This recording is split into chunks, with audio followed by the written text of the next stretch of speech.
Shakira is based, a reaction on Ben Shapiro's video, which should be included to the topic of love and dating. But in reality, I kind of might have picked wrong videos. So if you have already watched this one and you know what it's going to be related to, I genuinely don't ask you to stay for long. But if you really want to see me watching this, I am going to watch these 8 videos about Shakira, make some comments about them, about the video, and I hope you will enjoy them because without further ado, let's pop into the reaction. What is the most delightful entertainment story of the day? Shakira. Remember Shakira? She's the hips don't lie lady, correct? Okay, so Shakira apparently did an interview with Allure magazine and shared her less than glowing take on Barbie. She said, quote, "My sons absolutely hated it," referring to her sons. Okay. This could go well for the dating and love. It's how her sons reacted to Barbie. Let's do it. 11 and 9. So they felt it was emasculating, and I agreed to a certain extent. She said, "I like pop culture when it attempts to empower women without robbing men of their possibility to be men, to also protect and provide. I believe in giving women all the tools and the trust that we can do it all without losing our essence, without losing our femininity. I think men have a purpose in society and women have another purpose as well. We complement each other." Hey, I can't watch this guy on 1X. I'm sorry, I have to put him on 075. Compliment should not be lost. A journalist asked then, just because a woman can do it all doesn't mean she should. And Shakira said, why not share the load with people who deserve to carry it, who have a duty to carry it as well? Okay. Wow. Slow clap for Shakira. Wow, good job there. I feel like maybe her sons watched.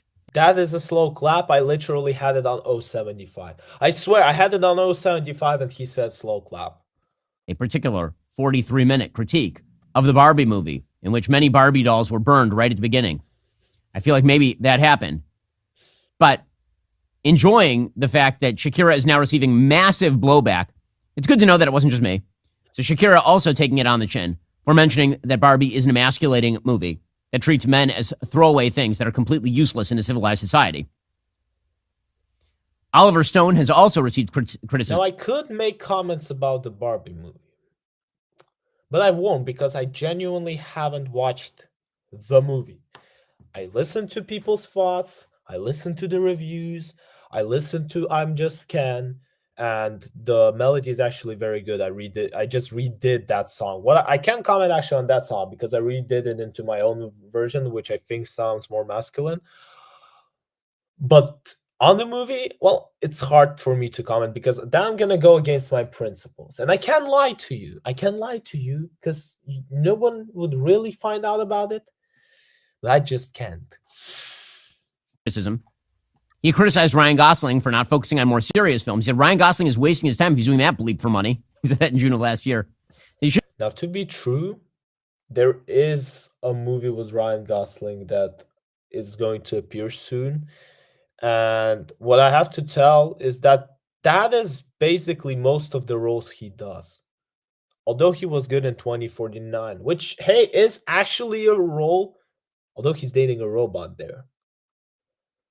Yeah, Ryan Gosling is too much of a complicated character for me. I genuinely don't know how women are very attracted to him.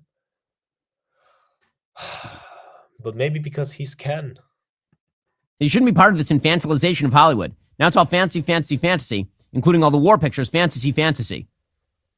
And then he said, later, of course, he backed off of it. He said, I was able to see Barbie and appreciated the film for its originality and its themes. I apologize for speaking ignorantly. We'll see if Shakira backs off the point. But by the way, Shakira's take on femininity is exactly right. Now, femininity is something that belongs to women, and masculinity is something that belongs to men. That doesn't mean that women can't do masculine things or men can't do effeminate things. Actually, I think Danny Morel said this very nicely, that the most powerful man is the one that could be the most masculine and the most feminine man combined. Like, how did I phrase it in the correct way? Wait, I'm actually going to find this quote because I might screw this up. So for me to not screw this up, I'm just going to show you. Give me a sec. You can skip 5 seconds if you were on here. Pa-da-pa-pa-pa. Oh yeah, here I think it is. His masculine. Wait. When a man is fully in his masculine, he is both masculine and feminine. He is in control of and in contact with and in loving relationship with his mind, his heart and soul, and his body. And when a man is in that energy, he is able to provide for a woman financially, emotionally, mentally, and spiritually. And then when a woman, which it's all by design that women are being made to be more like men, she can fend for herself. She can do it for herself. Relationships are 50-50. I don't need no man to take care of me. Any woman that says that is just a woman that was wounded by her father. It's just a woman that created a story when she was a little girl that that is not the quote I was looking for. I have it on my Instagram, but it's going to take a longer time to look at it. Oh, I actually found it. I think it's this one. When a man is both masculine, driven, visionary, powerful, and also soft, loving, kind, and accepting, and at peace, that man is powerful. That man is unstoppable. That man draws in from his emotional heart center the woman of his dreams, the money of his dreams, the health of his dreams, the life of his dreams. Why? Because he is connected to his higher self, both the masculine in him and the feminine in him, and he owns it. That was what I was looking for. I completely apologize for showing the first quote that was only partly related to what I was saying before. It does mean that men are required in our society, and actually it is very good for men to be involved in society for women. One of the most hilarious social media phenomena that we've seen lately is a bunch of feminists who are realizing they like it when men pay for dinner. Yeah, well, I really love yes, that trend. Of course you like and it. You know what's the funniest part about that trend? Usually the girls are actually attractive. Usually it's the attractive girls that are doing these videos. and we know why. When men pay for dinner, because it demonstrates willingness to provide, which is an essentially masculine characteristic. When you rob men of their duty in life, it turns out that men don't just disappear, they become toxic. When you rob men of mission, they redirect those aggressive energies into all the wrong places. That's true. There's a great book by George Gilder, sort of a philosopher economist, called Men and Marriage, all about this. And his suggestion is that basically men are robber thieves who act aggressively until they are civilized by women, and all of those aggressive energies are channeled in the direction of building. So either men are going to destroy or men are going to build. When you shut men out of the building apparatus, particularly in terms of building a family, when you don't channel men's aggressive instincts toward protection of wife and hearth and home, you end up with aggressively very bad men. You end up with no men, you end up with really bad men. Half population, still going to end up being men. Think about it. If the man, like I just had this genius thought. So if a man, he doesn't have what to protect, he's going to try and go get something that he is going to protect. And by getting something, he is going to use power and strength. And if he doesn't feel his soft side, as we just watched by Danny Morel, he might go too far with his aggression. And before you know it, he kind of forgets how it's like to actually provide and protect someone. I think I phrased it well. The only question is whether those men are going to be channeling their energies in a positive and good direction, or whether they're going to be following WWE light figures who are boasting about their muscles shirtless while driving Lamborghinis around and running sex rings. Right? Those are the choices that you have. And there are no other choices. Either men are going to channel their aggressive, testosterone-driven instincts into something good, productive, and wonderful society. They're going to build up, or they're going to tear down. Either they're going to build cathedrals, or they're going to tear cathedrals down. There's no in between. There is no man who is redefined to mean woman. And if there were, that would not be a very good man. And what does that mean? It means that it is actually a duty of women to allow men to be men, just as it is a duty of men to allow women to be women, just as it is a fact that it is a form of appropriation for men to pretend to be women and take on all these supposedly female characteristics, and it's a mockery. when women do the same with regard to masculinity, that is also bad. It is also wrong. Yeah, Men and women are absolutely. complementary. And the single best articulation of this comes in the book of Genesis. When God creates woman, he creates woman and says that she is Ezer Kenegdo, okay, which is that's the language in Hebrew. Ezer Kenegdo You means know what I always found so confusing about women is that they think that a lot of men actually don't respect what they're doing from their feminine side. You know, for example, cooking or ironing for them, or keeping a clean house, or simply, I don't know, or simply like keeping, raising children. I mean, the amount of men that understand that how hard it is, it's huge. Sure, there are some dickheads in the world. Nobody argues about it, but we're talking about most. And the most, I mean, okay, I'm going to speak of myself mostly. I genuinely do, and the group of people I meet, seriously, like women, if you're watching this and you're a young perspective like lady who is still trying to think which trajectory you want to take, or I don't know, if you're doubting, like doubting your choices sometimes, this hard work is valued.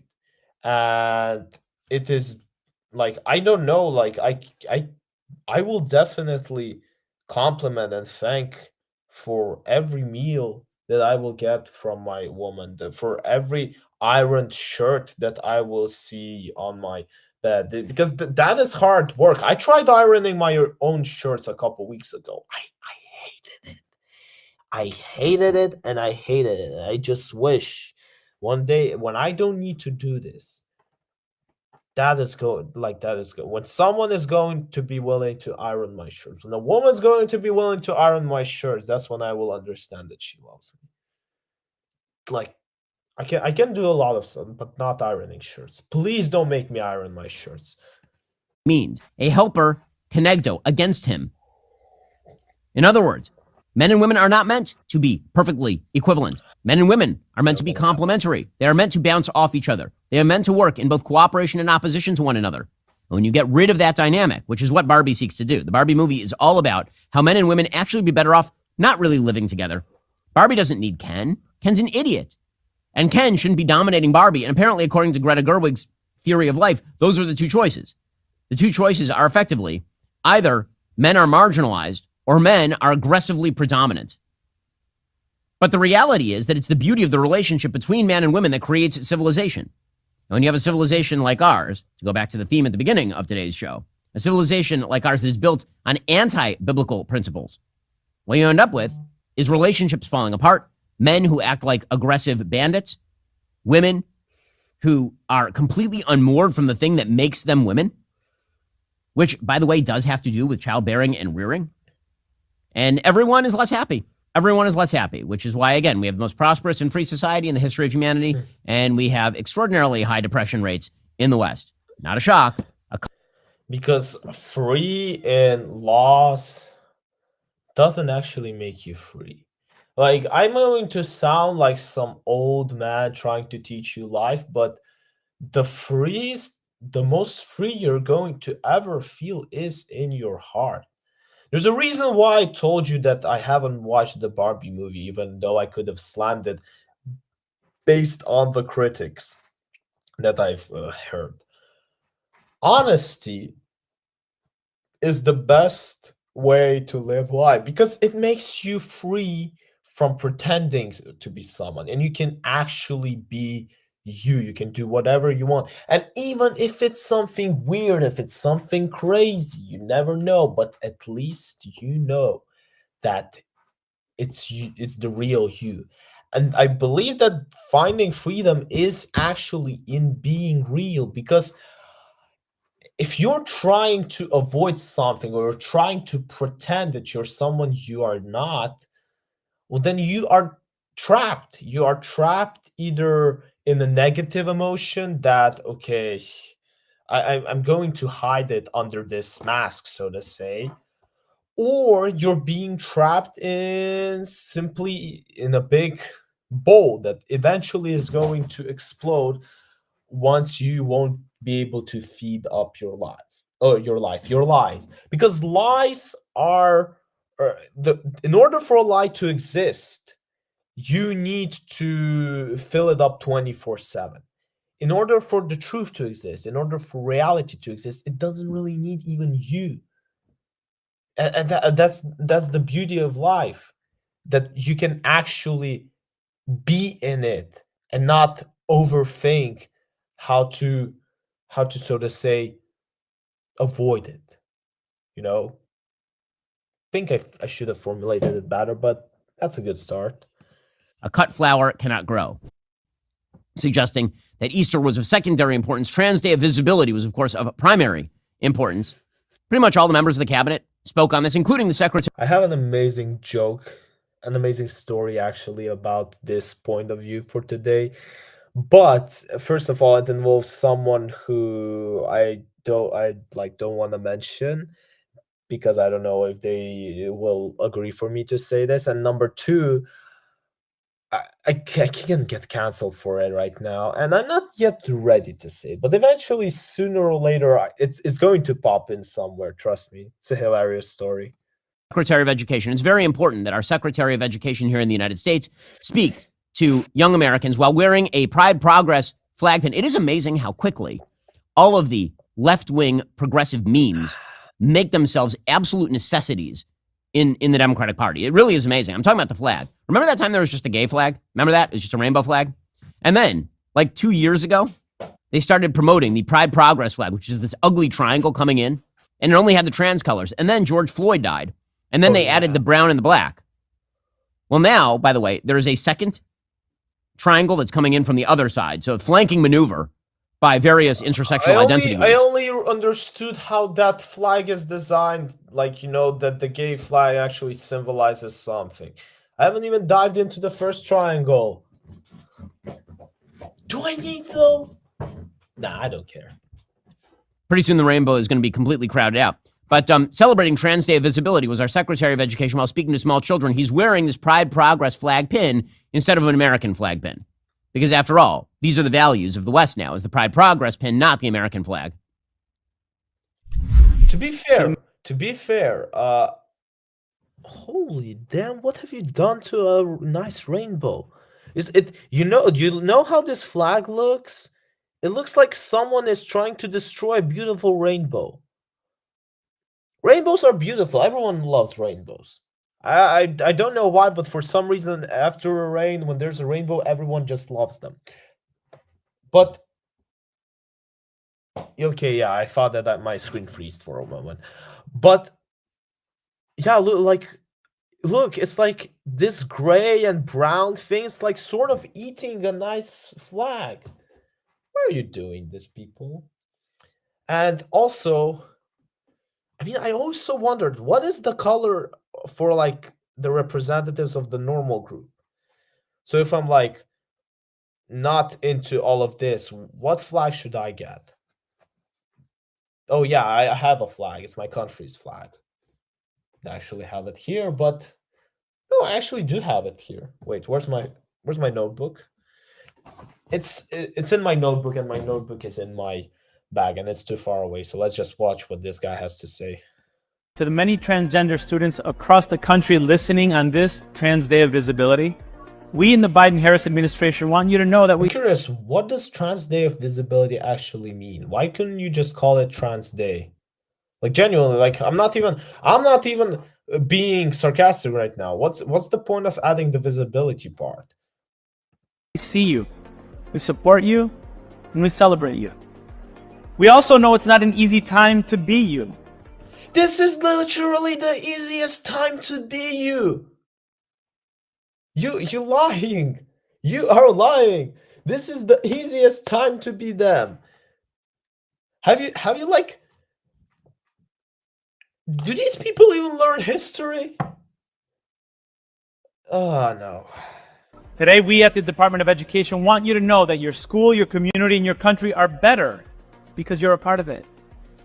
You don't just... I keep telling myself this every day. The reason my world shines bright is because I'm in it. belong here. We need you here. from all of us here at the Department of I'm always curious, why would he add the sentence that they need them here? Like, what for? You know why he can't say it? Because whatever he says we need you for, it's going to sound confusing. Too confusing. It's better to just express, the general words like, yeah, let's celebrate you, we love you, we need you, we care about you. Why we won't say anything, but just know that we embrace you, and we do everything good that includes you, we share you, we support you, we play domino with you, we eat pizza with you. I don't know. Education, happy Trans Day of Visibility. Happy Trans Day Visibility from your Department of Education, federally funded. Are you tired of the lies and the twists of the main? Okay, I think this is the end of his reaction. I had my fun, I'm not gonna lie. Conclusion of the reaction is not going to be watch the Barbie movie. It's going to be more of be a man, and if you're a man, be a woman if you're a woman. I heard such a nice remix of a show that I started watching today. It is so good, and it adds like with the words like, he was a man and I was a woman. Lovely show. In any case, this was zynoVII7 reacting to a video called Shakira is Based. And then we jumped into the Barbie topic, and the actual name of the stream is Love and Dating. And eventually we started talking about transgender. So I promise the next reaction is going to be organized better. With that being said, for those of you watching this on YouTube, I wish you a very nice day, because I don't think that you're going to be watching this before going to bed or for dinner. So it's probably still daytime wherever you are, and have a great day. Put a smile on that face, usually, like a nice smile. See you in my other reactions. Woo!